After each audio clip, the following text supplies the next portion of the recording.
Hey everybody, and welcome back for another video. Today's video, we got the second episode in our Mandalorian podcast. We are looking at the Mandalorian Season 2, Episode 2, called The Passenger. And we have Sarah back with us today. We are Hello. trying a new format here, looking side by side. And we're going to give you some thoughts about the episode and talk about it. So there are spoilers coming ahead. Letting you know now. All right. Sarah, what were your initial thoughts about the episode? Well, last week we ended on a pretty high note. It was very exciting and action-packed, and so I was just ready for more this week. We see him come in on his speeder bike, and it's just, we're ready for whatever happens next. So initial thoughts were very excited. Yeah, I was kind of in the same boat. Like, we had a very, very good start to the season. We saw that mysterious figure at the end of the episode, and we had all the wonders in the world of who that could be. And so we were kind of going into episode 2, hoping to get some sort of clarity on whether Mando is going to find somebody that is associated with the child. Maybe he will find out who this mysterious figure is that was watching him. Anything. And so we go ahead and watch the episode and see what we get. So let's go ahead and start talking about the episode. So this episode opens up with Mando leaving where he was from in episode 1. So at the end of episode 1, he takes off. He's heading back to Mos Eisley with the child and the Mandalorian armor that he just got, which we said looked like Boba Fett's a little bit, And he's heading back to Mos Eisley, and we kind of see something's going on that Mando's not quite aware of. There's like a little group of people doing some mischief, and what do we end up finding out, Sarah? So we see them burying this wire, and it's pretty obvious they're trying to set up a tripwire for his speeder bike. There's 3 individuals. One to me looks strikingly like a Jawa. But it's not just the regular Jawa eyes. He's got some sort of a mask on, so we're not quite sure, at least not yet. So we see them set up that tripwire, and they're waiting for him. They're waiting for their chance. They know he's got something good.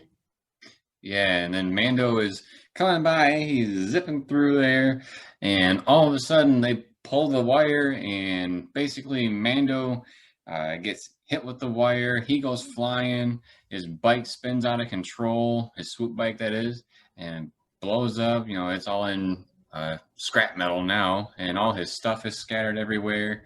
The child goes flying. Yeah, the child goes flying. Everybody was worried about Scout Trooper punching him in season 1, and here we go. He's bouncing like a basketball in the desert of Tatooine from this whole incident that occurred. So Mando gets in a little scrap with these guys. I like to call them scrappers because they're all looking for metal to sell. But it kind of gets interesting after he takes out a couple of them. There's one left, and he's got the child hostage. Yeah, so he's got the child hostage. He's got him at knife point, like almost not to his throat, but it's pretty close to his throat. His intent is clear. And we don't know really what he wants. And so Mando asks him, like, don't hurt the kid. What do you want? You can have anything. You can see I got some good stuff back there. And they kind of cut over to the helmet that looks like Boba Fett's helmet. So we're all thinking, like, oh, he's going to ask for that gear that he just got last episode. And that's not what he wants. He actually wants Mando's jetpack. And so he just easily gives that up, doesn't seem to care at all. He just wants to have the kid back. I'm going to keep calling him a Jawa because he has the different mask on, but he's rummaging for different things. Jeremy disagrees with me. But he strikes me as like a Jawa because he's trying to find whatever he can. He's acting like a typical Jawa scavenger. But he takes the jetpack with him, and he's holding on to it. And he tosses the knife away after he lets the kid go, right? And then he tosses the knife away after he gets far enough away. And so the child's safe. He's running off with a jetpack, and all of a sudden we see Mando just hit this button on his sleeve, and the jetpack just goes flying with the Jawa. And all of a sudden we see a little dude like basically faceplant on the ground. I think he's dead. Maybe he's not. We didn't really have clarity, but I think he probably went high enough where it would have killed him. There's a good chance he's probably dead. We just don't know for sure. And I feel like they do that a lot where it's basically a kill scene, but they don't show the final kill. Yeah. Kind of tame it down a little bit. But yeah, so then because he used a little, thingamajigger there to get his jetpack working, it just cruises down back to him, and he grabs his jetpack, grabs all the stuff that he can, and since his speeder bike isn't good to go anymore, he just basically grabs what he can that he can hold and walks back to Mos Eisley. Mos Eisley is where his ship is, so that's why he's heading back there. And he goes to the Cantina bar because he's trying to find Peli Motto, which is the woman that we saw in the previous episode that he also met in the first season. She's such a funny old lady.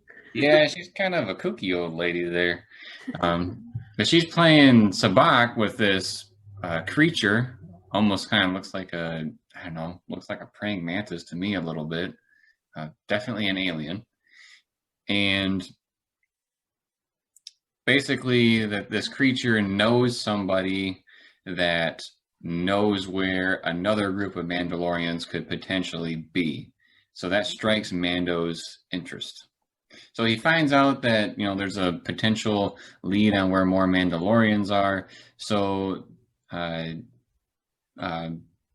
Motto, I keep forgetting her name, follows him back to where his ship is in the hangar and basically says, this is the person that knows where the Mandalorians are. And she kind of refers to her as Frog Lady, kind of a name. There is no official name for this creature, but you can tell by the way they talk that it kind of sounds frog-like. So we kind of just refer to her as Frog Lady. But the catch is that Frog Lady wants the Mandalorian to take her with him to the planet where he needs to go to find these Mandalorians. And then he finds out there's a second catch. And the second catch is that he can't use light speed. Because if he does, the whole point of her going with him, which is that she has this bucket of eggs that she had laid, and she needs to get the eggs back to her husband so he can fertilize them because they're one of the last of their kind. But the problem is if they go into light speed, that tends to kill off these eggs that she has. So Mandalorian does not really like that because he tries to basically straight shoot to where he needs to go so he can avoid space pirates or any other type of bosses that might be floating around out there that could, mess with his missions. He basically says it's time, let's get some sleep because it's going to be a long journey and it's going to take forever with not going into light speed. So he goes down to the lower deck of his ship.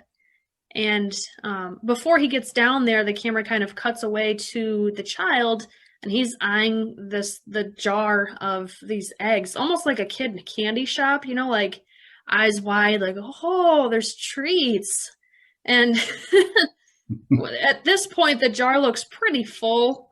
I'd say it's maybe the size of a little bit smaller than a 5-gallon bucket, maybe.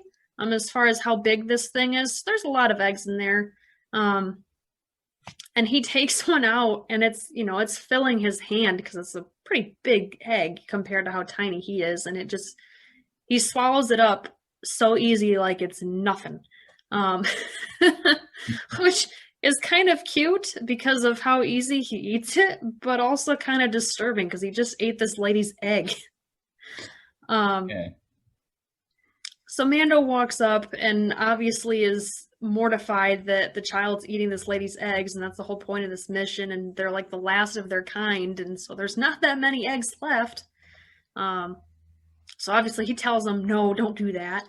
And at that point, that's when they go take their nap, and they get awoken a little while later by an alarm going off in the ship. Um, Yeah, and so Mando hears this alarm go off, and he goes up to the cockpit and finds out that there's two New Republic X-wing fighters on the sides of his ship, and they're basically stopping him, saying like, "Hey, your transponder's not on. What's going on?" Kind of a thing. And he's like, "Oh, I'm sorry. Uh, I'll get that looked at." And they kind of go back and forth a few times. And basically, Mando decides, "Hey, I mean, I can't get out of this. They're gonna stop me." And so he just like nosedives down to the planet below them. It's not the one that they're trying to get to, but he just finds the nearest planet and tries to escape the pilots. And he's dipping down there. He's dodging, doing everything he can to avoid these pilots. Uh, Mind you, I was gonna say they did a close up of one of them, and it was who? Dave Filoni, he was one of the pilots in season one when they went to the prison and there was the X-wings that came in to take care of a couple of things.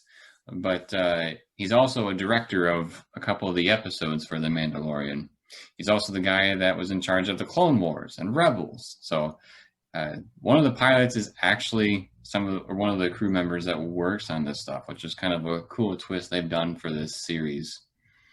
Um, but back to the story, Mando basically dodges as much as he can, and then he eventually crash lands into a canyon. This is a very cold, snowy planet. There's ice everywhere, and he's just kind of sitting in this canyon with his ship. It's kind of reminiscent of the Wampa's home back on Hoth. That's what it kind of looks like a little bit. It did remind me of Hoth too. Yeah, to a point, it almost looked like, they were on set from way back when. But yeah, they crash land, and the ship cannot take off because it's badly damaged. And Well, it's almost like a double crash because he crashes into this canyon, and then we hear the ice break, and you think that they're gonna fall into water, and instead it's the sheet of ice breaks, and they fall into like an even lower level of the canyon. So it's yeah, just smashing on that hard rock yet again. Um, so not good for the ship. The ship's seen its better days. yeah. And after all this has happened, Mando is basically like, pretty much like upset, and he's just like had it, and he wants to basically rest up so that he can repair the ship whenever he wakes up, kind of a thing. And while he's asleep, the frog lady is kind of snooping through his stuff and She's finds this droid. she's getting frustrated too because she Yeah. doesn't really know what's going on. She just knows he's not doing his job. He didn't get her where she needed to go. Yeah, because she really needs these eggs fertilized as soon as possible, and he's not taking that seriously. Yeah, good point. Um, So we see Mando, and all of a sudden we see him kind of wake up to the sound of. We hear a familiar voice back from season one, and it's the one of the droids from the prison episode that we hear talking because I guess Mando had held on to him all dismantled, and the frog lady bypassed whatever she needed to be able to use his communication. Um, what's the word I'm looking for here? Translator? Yeah, so she's using his translator. That way she's able to talk to Mando.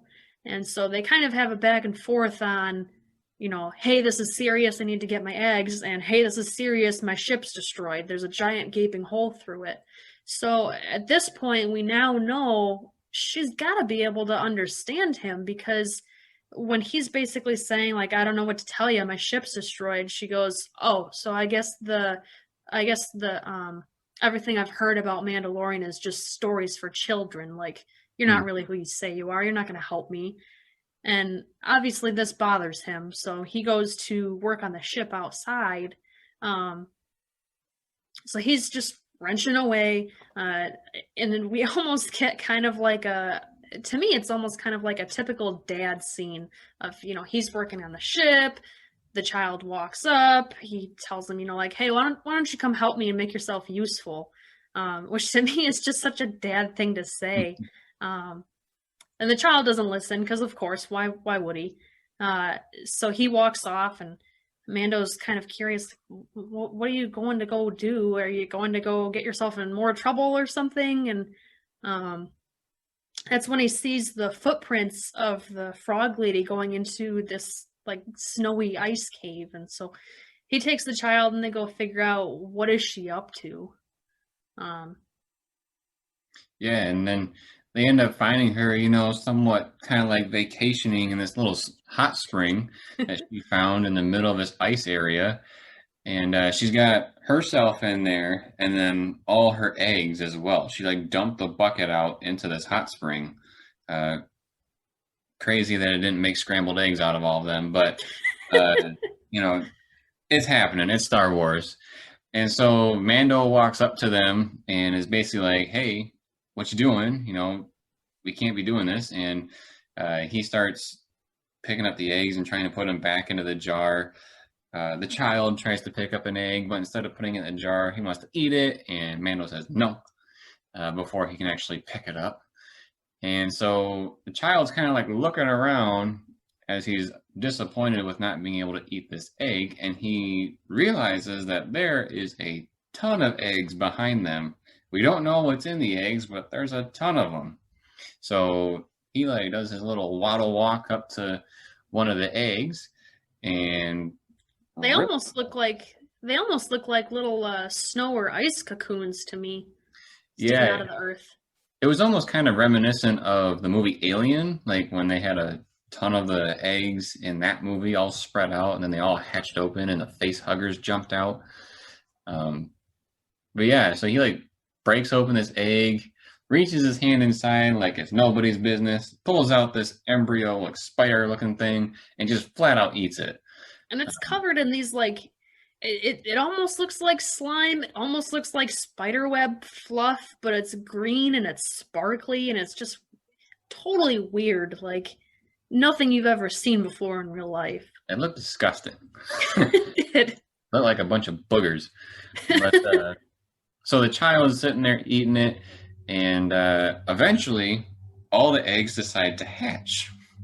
And they all hatch. These little spider-looking things crawl out of them. They're kind of various sizes as they, come out into the shot around the child. And the Mandalorian kind of catches wind of it and realizes, uh-oh, they're in deep trouble. Well, once he takes a look over, you can kind of see the set shake because way back in the distance, there's a big opening and this giant spider is coming for them. And this thing's huge compared to all the babies. Like it almost reminds me of Lord of the Rings when they had the giant spider come towards them, except with this one, it's got this circular mouth with tons of teeth all around it. And we see later on that, like, when it opens its mouth, there's another mouth inside with a ton of teeth around it, and another mouth inside with teeth all around it. So it's like a never-ending series of mouths with teeth, and I would not want to get eaten. That looks painful. Yeah, so in light of this, our trio, Mando, Frog Lady, and the child, have to get out of there because now that the child has upset these creatures, they have to leave before they get eaten. So as they're trying to run back to the ship, Mando is doing everything he can possibly do to get rid of these things. He's firing off his blaster, throwing explosives, using his flamethrower, everything and anything to try to back them off. But there are hundreds of these things, basically, at least what it appears to be hundreds of them. Yeah, because all his methods are working, but there's just so many of them. It doesn't really seem to, it's killing them, but it's like killing 10 out of thousands. Yeah, that's what it appears to be. because Mando eventually gets back to the ship. He does take out one of the big ones. He does kill one of them. But they get back to the ship, and Mando is basically trying to get them lodged or boxed into the cockpit and then seal off the doors so that none of them can get in. He's doing his best. He's having a tough time fending them off, but he finally gets some of them to back off when he uses the flamethrower again and torches them. The door closes. Well, right before that too, you know, the situation's getting hairier by the minute. We see one or two of them kind of surround the child and like climb up on his head, and you know, we saw the big mom has these giant teeth. We're thinking these little ones just have smaller sets of teeth. So we're like, is the child going to die? Like, this can't happen. How are they going to save him? And so all of a sudden we see these little blaster shoots come from who knows where, and it turns out that the frog lady had her own blaster that nobody knew about. And huh? I forgot about that. Oh. And somehow she manages to shoot these spiders off of the child's head without hitting the child. She must be a perfect shot. Clearly, she was never a stormtrooper. Otherwise, we wouldn't have the child anymore. But yeah, then he kind of at the same time, that's when he gets the cockpit doors sealed off. So then they're trying to, you know, he wasn't done repairing the ship. He was still working on it, but you got to do what you can. So he's trying to take off knowing that the ship's busted just to see if he can get him out of there. It doesn't work, unfortunately. He tries, he gets off the ground a little bit, and then right back to where he started. So all hope seems to be lost, and then we hear a bunch of random blaster fire going off. I personally thought by the noise that it was an Imperial blaster, but when Mando walks out of the ship to go find out what happened, it was actually the two New Republic X-Wing pilots that were chasing him from before. They're kind of sitting there like, haha, I got you, kind of thing. And they took down the mom spider too. Yeah, because the mom spider was trying to eat them from the cockpit, like from the outside on the glass. Yeah, that's actually one of the reasons why I kept alluding to, like, it seems like it's hundreds of them, or it seems like it's thousands of these things, but it kind of seemed like when the New Republic pilots were taking them out, it seemed like there was only a few of them. Like, I don't know. It seemed like there was tons of them when it was attacking Mando, but once they showed up, there's only a couple.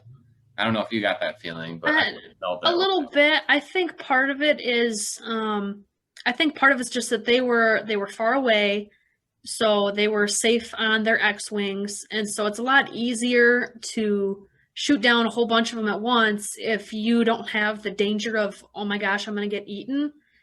And so by having Mando there and in with the spiders, of course it's going to seem like there's a ton because they're coming right at you, versus the guys in the X-Wings who are just like, oh, this is just target practice. Pew pew. Right. Yeah, that's true. So then the pilots are kind of talking to Mando, you know, since now he can't really run anywhere. It's kind of, you're here, we're going to tell you what we want to tell you. And it turns out that, like, they basically looked into what Mando had been a part of in the past. It's kind of like running your plates in the United States.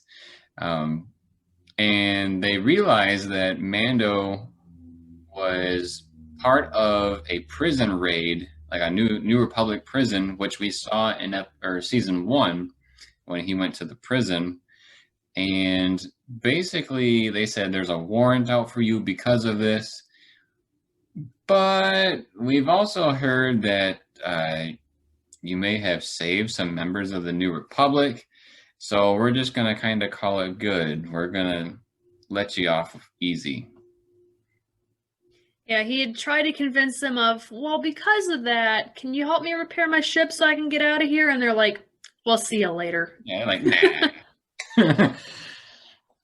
You can fix your own shit. So we just saved you from those giant spiders. I think we did you enough favors. Yeah. So the episode just kind of wraps up with Mando fixing his ship as best as he can, being in an ice cavern. Like when he takes off, you can still kind of see holes in his ship to a point. He basically just got it up and running enough where he could go. But Yeah, also, there's still that giant tear in the back of it, which is yeah, why they all have to stay in the cockpit because that's the only area that he can keep pressurized for space travel. So if you were anywhere else in the ship, it's not safe for travel at this time. right. Yeah, he has to end up getting it fixed later on. We'll see what happens there.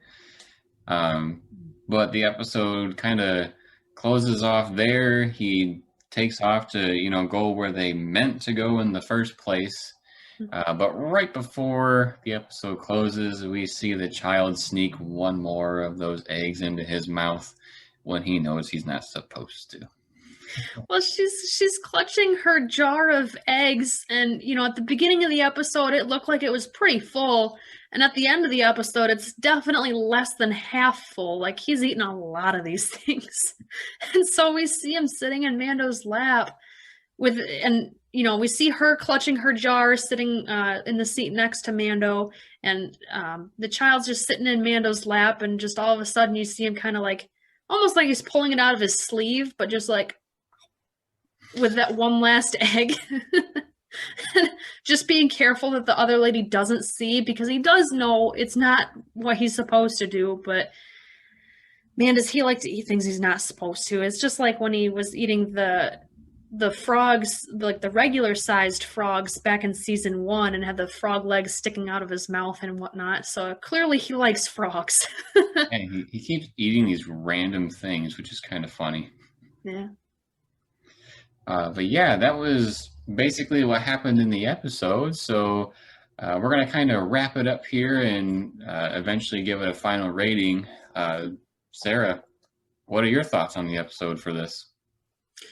I did like the episode. I thought it was very short. It almost kind of seemed like, by the time they were taking off, I was waiting for the episode to keep going because I figured it would have ended with them either just arriving at that planet or arriving and getting settled at that planet or something like that. And it kind of cut off with them traveling away from that ice planet to their destination. So I really wasn't ready for the episode to end yet, which was a little disappointing. But, I did like how they added in some humor throughout the episode with with the jetpack taking off with the Jawa looking guy, and then all of a sudden the Jawa falls and the jetpack comes back, and the jetpack's not harmed at all or anything because by this time he's learned to control it. And of course, the child eating these things he's not supposed to, and continuously eating this frog lady's eggs and these like spider eggs that are like green, fuzzy, sparkly, whatever. So obviously there's some humor there too. I did like that they had the child more involved in this episode compared to last week. It seemed like he had more purpose. So I think that's kind of that about wraps it up for me. What about you? I'm kind of in the same boat as well. I know coming off of last week, I was really excited for like maybe finding out a little bit more about the mysterious dude at the end, or what is Mando going to do with his armor? Is he going to end up finding, a Mandalorian or multiple Mandalorians to give the armor back to? Basically, is this episode going to do anything where it furthers the story? And I feel like to a point it was just a filler episode because he got what he needed to in episode 1. He goes back, finds out he needs to take this person to a planet, and they're gonna, take him to somebody that knows where some Mandalorians are. So I thought, great, we're gonna move on with the story, but things go crazy, and then they get sidetracked, and I don't know. I just feel like if this season is going to be as long as the previous one, which was 8 episodes, I feel like that took away too much from the season because if it is 8 episodes, we're already a quarter of the way there. and we still haven't heard really anything about Jedi or the child's people. I assume it's the Jedi. We haven't really seen anything about Mandalorians, minus that he got this armor. I keep waiting for them to bring back Moff Gideon with that dark Yeah, saber too, and the dark because saber. huh? I was saying, yeah, and the dark saber. Yeah.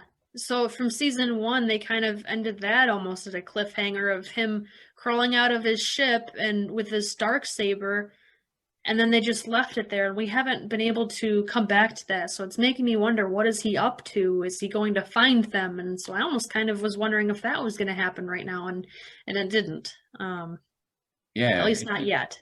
it's making me wonder when are these things that we are looking for gonna happen? My hope is that it's a little bit sprinkled throughout, but at the same time, like I said, if this is like last season, we're already a quarter of the way there, and nothing's really happened as far as the plot points that were loose ends. I'm hoping this season's longer. I hope so too. I did think because the last episode, I kind of thought the child was not used appropriately. Like it was basically like popping up randomly, but had nothing to do with the story. I did think that the child did add some depth to this episode to a point. That it was the child that was eating these eggs. It was the child that triggered these creatures to come after Mando and the Frog Lady. So the child actually had a point in this episode, and some of the comedy that it had went along with this stuff. It wasn't pointless, so to speak. Right. But yeah, that about wraps it up for me as far as final thoughts on the episode. I guess for me, as far as a rating system, I know the last episode we gave a 10. I feel like this one wasn't even close, especially because compared to last episode, this one was about like 10 or 12 minutes shorter. This one was only about 35 minutes of actual footage. That's not including, the recap or the credits. But the episode got significantly shorter, and like I said, it didn't really add a whole lot to the story, at least from my point of view. Right. Although there were some cool things, I do think this episode would be about a 7 out of 10 for me. It wasn't awful, but it wasn't great. So I think it was kind of in that average area. What do you think? Yeah, I was kind of going back and forth between either a 6 or a 7. And going through and remembering all the different things from the episode, I think I'd have to land at about a 7 or so. Because I did really enjoy the episode. I just wish it was longer and that it went somewhere. And I feel like that's really the only thing for me that it's missing. But that's pretty important, so that's why it's not a 9. That's why I think I'm going to hang it a 7. Yeah, I think we're in agreement on something needs to happen in this next episode where we're like, okay, we're back to the story. Yep. Something needs to happen. I feel like the first episode was a great one to distinguish this season is going to be different. It's going to be unique, but we need to take that somewhere. And unfortunately, I don't think this was quite it. But that about wraps it up for us for the Mandalorian Season 2, Episode 2, The Passenger podcast, where we talk about the episode, tell you our thoughts, and give a rating. Look forward to next week. Next week, I believe we might be having a guest with us that isn't just me and Sarah. So look forward to that. And if you haven't already, please subscribe to the channel. Turn on notifications if you want to be alerted when more of our Mandalorian episodes come out. Drop us a like if you liked the video, and drop us a comment and let us know what you thought. What were your thoughts about the Mandalorian Season 2, Episode 2? What do you think the rating should have been for the episode? Give us your pros and cons. But as always, everybody, thank you for watching the video. We'll see you next time.